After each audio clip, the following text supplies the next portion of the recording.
How is it that we find ourselves surrounded by such complexity, such elegance? The genes of you and me, the genes of you and me, are all made of DNA. We're all made of the same chemical DNA. We're all made of DNA. We're all made of the same. Hello, you're listening to DNA Today, a genetics podcast and radio show. I'm your host, Keira Deneen. DNA Today informs you on what's happening in the genetic world.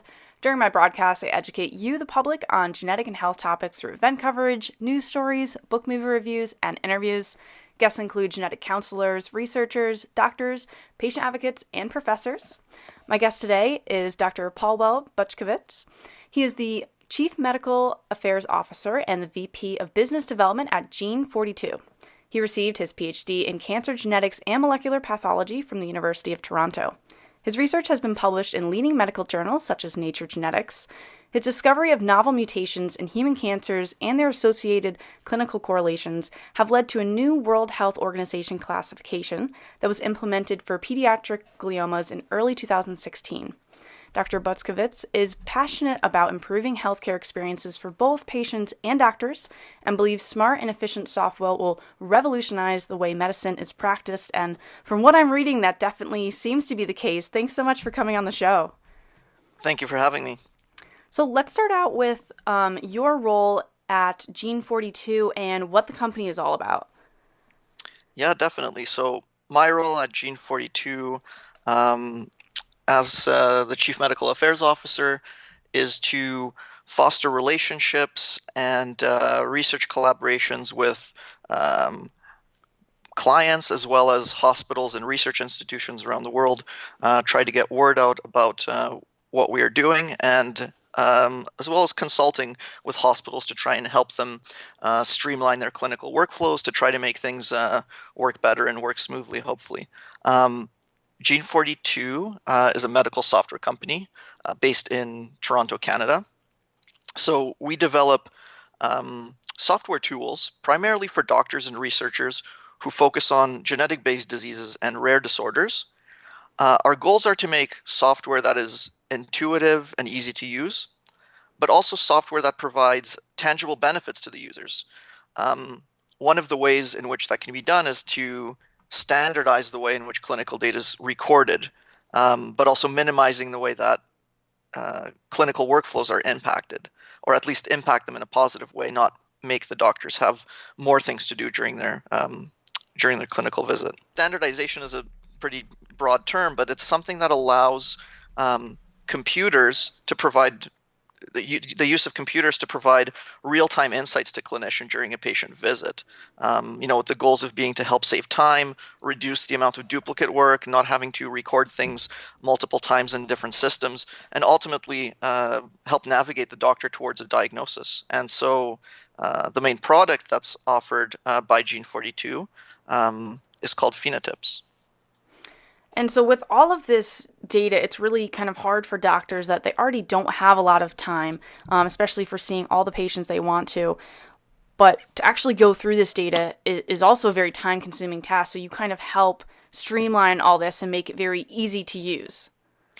That's correct. Yeah, we try to make it easy on the front end in terms of how you record the data, but also make it easy to use that data in the future to benefit research and to benefit patients. Because if you have an easy way of recording data, but you pretty much put it into a closet and never are able to access it again, then there's no benefit of that.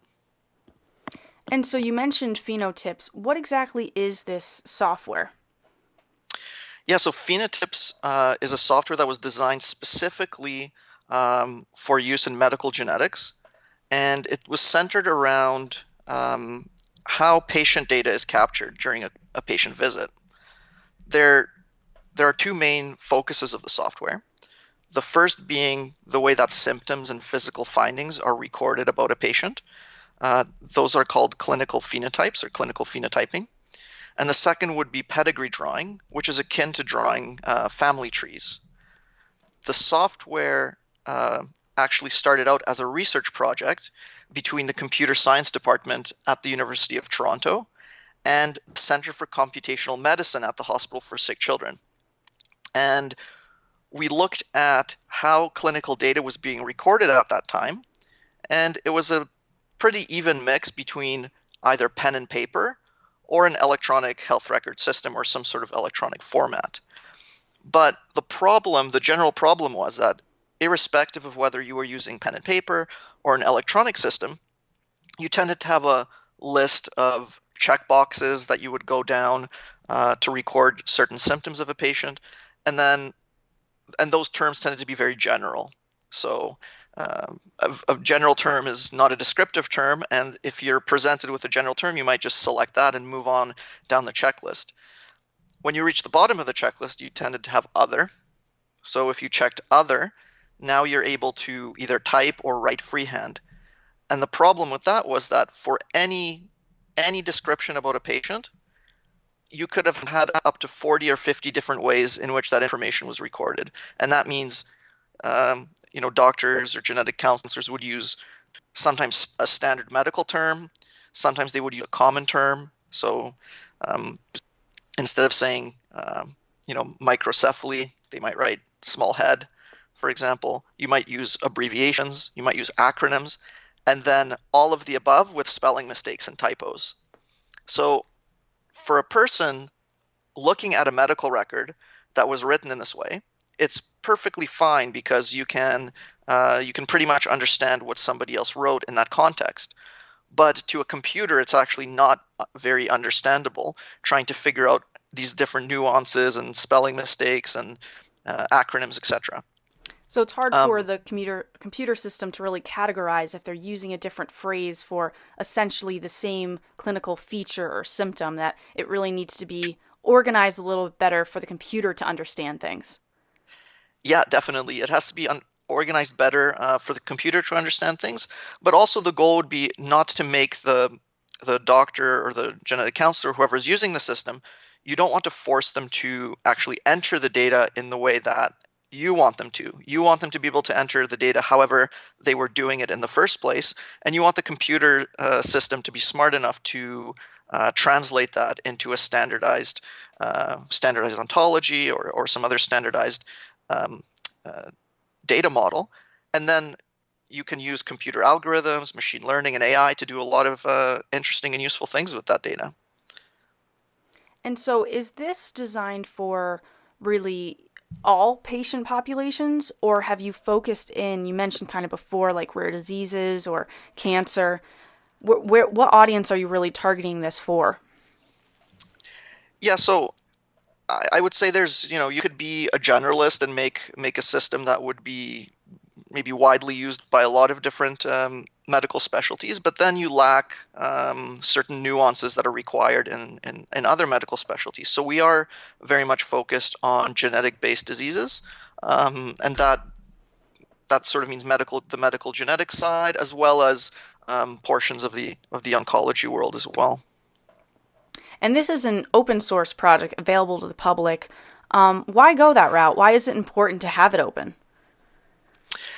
Yeah, so we all came out of the research community at some point or another, all the members of Gene42.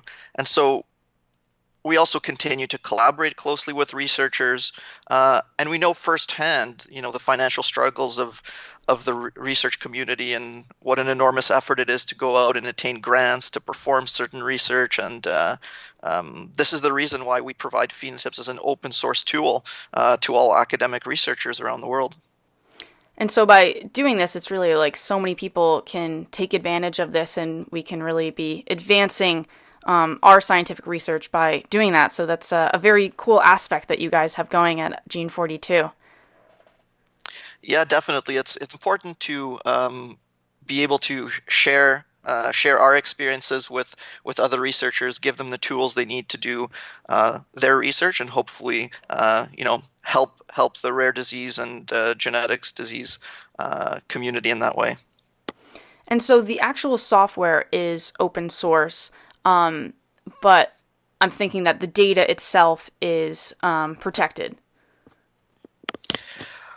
So yeah, that depends slightly. So I mean, if anybody can go to phenotypes.org and download PhenoTips for their own purposes, for their own research. And in that case, the data stays either on the server that they installed PhenoTips on, or on the computer that they installed PhenoTips on. So since we're trying to help those researchers, the data is theirs, or however it was meant to be used and approved by their research ethics boards. And so have you heard of researchers, are you in contact with any that are using your software, and kind of what types of research they're using it for? Oh, yes. Yeah, definitely. So PhenoTips is used all around the world for different types of, by different types of research institutions. Pretty much on every continent except Antarctica, from what we're aware of. That makes sense. So PhenoTips has been used. So PhenoTips, there's also a publication about PhenoTips describing the software. So that publication itself has been cited more than 90 times. Wow.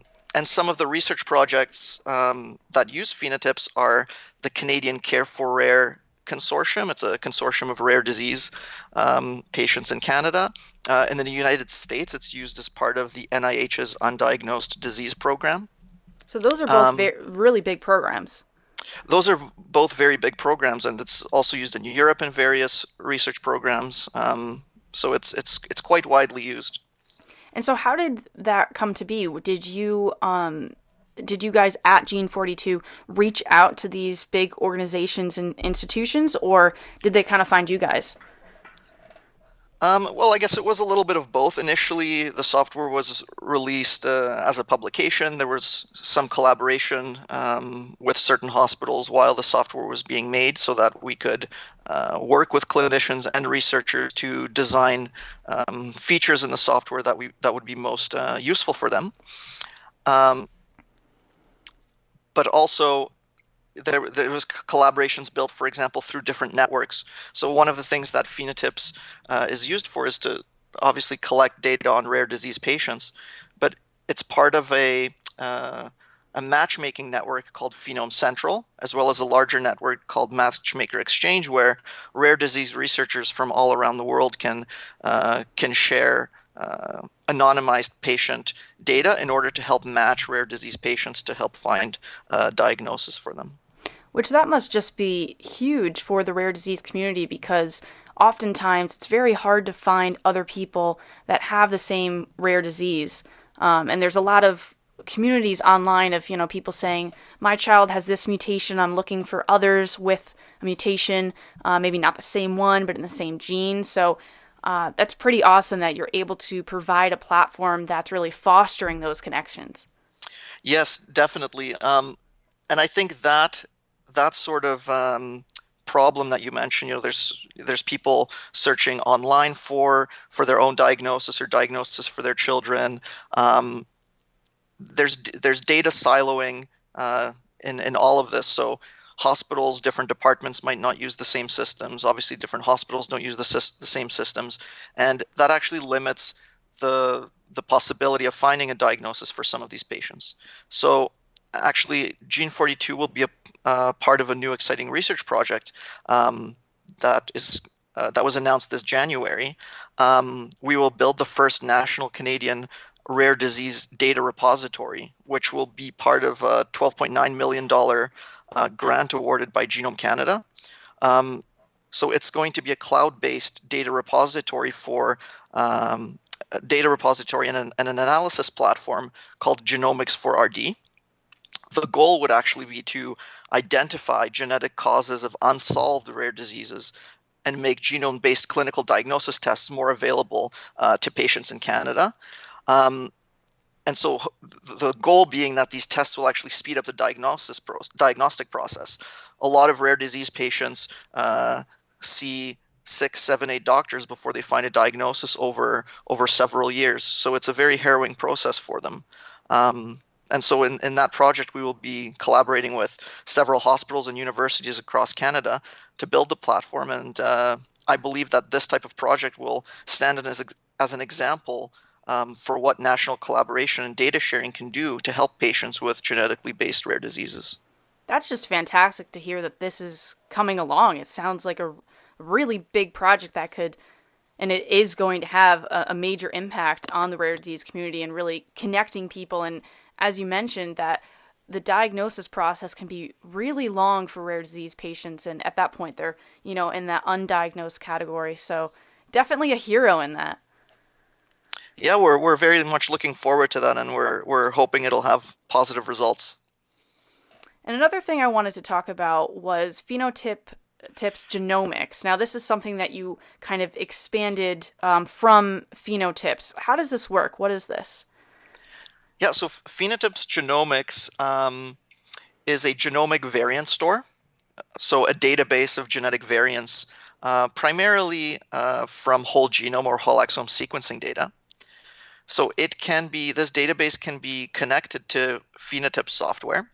And when you do this, it actually allows you to do genotype-phenotype matching, so matching phenotype data to the genetic data from whole genome and whole exome sequencing. So this is an important aspect of rare disease research because, so for example, although a rare disease is defined as a disease that affects less than 1 in 2,000 individuals, there are more than 7,000 known rare diseases and likely thousands of yet unknown rare diseases. In the US, affecting more than 30 million people and probably more than 350 million people worldwide. So this is a big problem, even though on an individual level, an individual rare disease might be very rare. So the major challenge in solving a rare disease case requires deep phenotyping, so recording very descriptive things about a patient, but as well as looking at the genetics, looking at the family history and other medical data.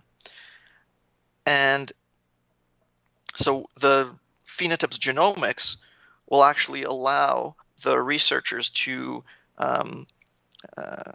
match the genotype data to the phenotype data to hopefully make that connection more readily available. And and this type of analysis, looking at the genotype-phenotype correlation and connecting all of these things, will ultimately help us look at the big picture and capturing the relative clinical and genomic data, storing the data in a way that can be used with other data sets, and improve the likelihood of finding similar cases, possibly around the world if they're shared through these matchmaking services. And with this, you'd really be able to look at that big data and start kind of categorizing like, oh, people that have mutations in these genes or this specific gene tend to have symptoms such as this. And, it's hard when you're looking at an individual patient, but once you start looking at major kind of population level, I can just imagine how much that you'd actually be able to analyze from that data. Yeah, definitely. The power in this type of research and this type of data comes from the numbers. So that is definitely something that will have a positive impact on rare disease research. Another project I wanted us to talk about briefly is OncoTips. So this is another kind of project that has come out of PhenoTips. What does this offer? Yeah, that's correct. So OncoTips is a module that can be added onto PhenoTips. It focuses more on oncology workflows, particularly for familial breast and ovarian cancer. So it helps clinicians record data more associated with those two conditions, as well as to assess cancer risk directly from the pedigree. So by providing a woman's family history, it can be used to calculate individual risk for breast and ovarian cancer using industry leading algorithms that are widely known and used. And so this is something, there's so much similarity in terms of the type of data that may need to be recorded for cancers and rare diseases, particularly for those cancers that have genetic confounding factor like breast and ovarian cancer can. So you guys are really expanding out to a lot of different fields, talking about rare diseases and oncology. How do you predict healthcare changing as we're utilizing more of these electronic health systems and analyzing this big data? This is kind of a new frontier for us as we head into being able to analyze and use new software and systems to look at all of this. Yes, so we're we as a population are recording a lot of different data in electronic formats, and moving more and more towards electronic health record systems. And I think if we do it the right way, meaning that we know why we're recording the data and find out what formats we want to record the data in and why, rather than just recording it for the sake of recording it, we'll be able to use that data to for a greater good. So, like we were talking about, capturing genetic data, capturing clinical data in these big data sets is especially important in genetics and rare diseases. So personally, I think striking a balance between data sharing and privacy will allow new technologies to utilize machine learning and artificial intelligence to streamline how healthcare is practiced, which will hopefully save money for the healthcare system, as well as save more patient lives. This is also important because as the world population grows and our population ages, there will be more strains on the healthcare system. So we need to use technology to circumvent some of those pressures. And it's all just changing so fast, and obviously so many impacts to be happening in the near future. As we talk about all, new research and everything, I'm interested to hear a little bit about your research background as we kind of wrap up the show here. While working on your PhD, you researched a previously incurable form of pediatric brain cancer. Can you tell us a little bit about this and kind of your experience through researching this? Sure. So DIPG, or diffuse intrinsic pontine glioma, is a type of brain cancer that occurs in young children, typically around 6 or 7 years old. It is in the part of the brain called the pons, which is at the back of the brain, near where your brain and spinal cord connect. So that part of the brain is actually very delicate. The nerves that run through there control things like breathing, swallowing, and heart rate. So because of that, surgery for these tumors is not an option for the vast majority of cases. And since CT and MRI started being widely used in the late 70s and 80s, a majority of DIPGs were diagnosed only by using these imaging technologies. So there were no biological samples, such as biopsies or surgical samples, to try to do biological research for finding new treatments. Also, when pathologists would look at a DIPG under the microscope, it would look very similar to brain tumors in adults called glioblastomas. But glioblastomas occur in another part of the brain called the cerebrum. But since they look the same, it was assumed that DIPGs and glioblastomas might actually respond to the same treatments, which was mainly a radiation therapy with a chemotherapy called temozolomide. But DIPG is, universally one of the most fatal cancers. Unfortunately, a majority of the children die within only 10 months after being diagnosed. So in that research, what I hypothesized was that although most DIPGs look like glioblastomas under the microscope, that biologically and genetically they were different, and that those differences could lead to new ways to diagnose and treat DIPG patients. So to find those differences, we analyzed both glioblastoma samples from the cerebrum, as well as DIPG samples using different techniques. So histopathology, so looking at samples under the microscope and describing the way that the cells look, using different molecular techniques, whole genome, whole exome sequencing, RNA sequencing, gene expression profiling, SNP microarrays, FISH, and DNA methylation profiling. So ultimately, discovering that DIPGs can be broken down into 3 different subgroups with different biological and clinical characteristics. And so from this, you really found out that they are different, that pediatric version is different from the adult version, and that treatment can then differ between them. That's correct, yes. So genetically, adult glioblastomas can also be split up into different groups. But for example, something called secondary adult glioblastomas tend to have mutations in either IDH1 or IDH2 genes, which is not found in the pediatric population and definitely not in DIPGs. One of the main reasons to use temozolomide treatment in adults is that a subset of patients in adults have something called MGMT promoter methylation. So it predicts a better outcome when you use temozolomide, but no DIPGs have MGMT promoter methylation. So a lot of these differences need to be taken into account in order to strategize new therapies. So it's just a glimpse of how kind of research can really just open up different treatments and everything, and looking at that data of all of the different types of assays and experiments you went through to actually figure out those differences. That's correct, yes. So we did an analysis of all of using all of those different molecular techniques and found that the DIPGs broke down into 3 subgroups, which we named MIC-N, silent, and K27M. So the MIC-N subgroup was actually characterized by a very interesting phenomenon called chromothripsis.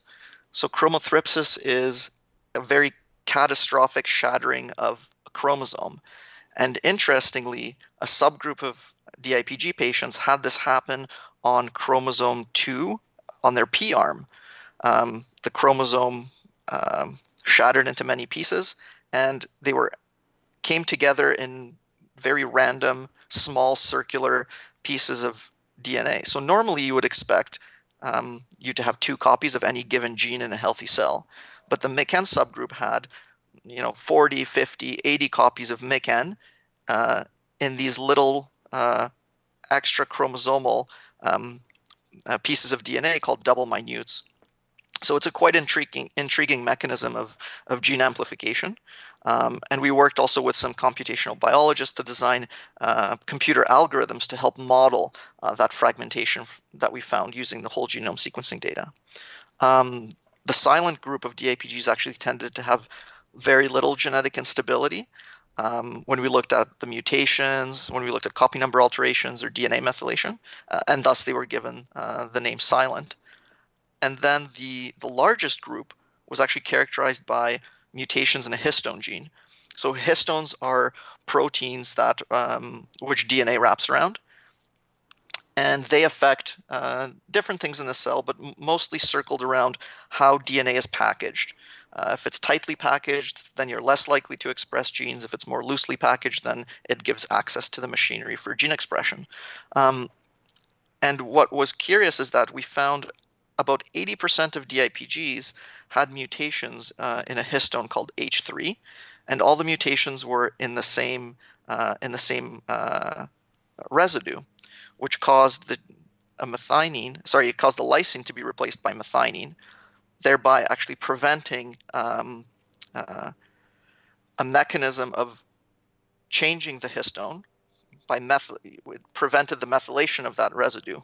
It caused widespread methylation changes in the entire tumor cell.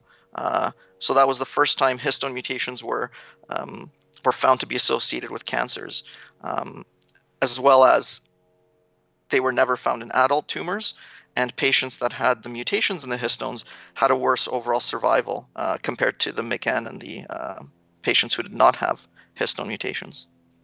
Wow, so it's really just looking at all of these really, really small details. You're talking about different amino acids being replaced here and there that changes kind of what type of disease it is and how it being expressed and all that. Thank you so much for sharing all of this about Gene42's databases and just how important it is to be sharing data and sharing different software and everything like that, and this really interesting cancer research. Thank you. It was my pleasure. And for those that want to learn more about Gene42, they can go to gene42.com. And also, we mentioned previously, PhenoTips.org. If you want to learn more about the show or access any of the episodes, you can go to DNApodcast.com, on Twitter at DNA Podcasts, Instagram at DNA Radio, and any questions can be sent into info@DNApodcast.com. Thanks for listening, guys, and join me next week to learn and discover new advances in the world of genetics. They're all made of DNA. We're all made of the same chemical DNA. We're all made